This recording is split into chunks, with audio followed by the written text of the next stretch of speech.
Abu Darda radhiyallohu anhu'dan rivayet Rasululloh sallallahu aleyhi ve sellem Peygamber sallallahu aleyhi ve sellem aytkan: "O Abu Darda, ушундай дуба кыл" деп айткан.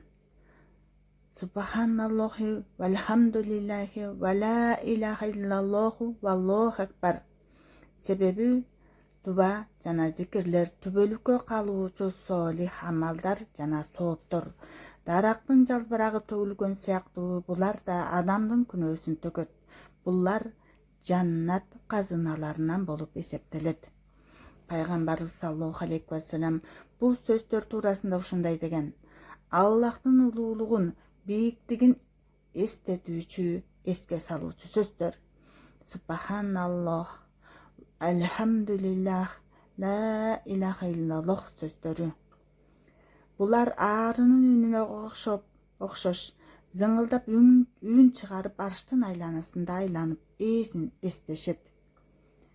Кимде ким ушул келмелерди айтса, ал келмелерден бир периште жаралат. Ал периште аршка чейин жетип, арынын үнүндөй зыңылдап арштын айланасында туруп калат. Аллахтын аршыны көтөрүп турган периштелер ар периштеге үнүңдү жаппайсыңбы деп айтышканда, ал периште айтат: бул келмени айткан пендесинин күнөөсүн Аллах кечирмейинче мен оосумду жаппайм дейт. Ошондо Алла Таала ал сөздөрдү мен үчүн айткан пендемдин күнөөсүн кечир дейт. Анан периште зыңылдаганын токтотот. Алхамдулиллахи роббил аламин. Көп айтып амал кылалы, Аллах өз жардам берсин. Орозоңуздар кабыл болсун. Аллах разы болуп өсүрасы кылсын. Амин. Я архамар рахимин.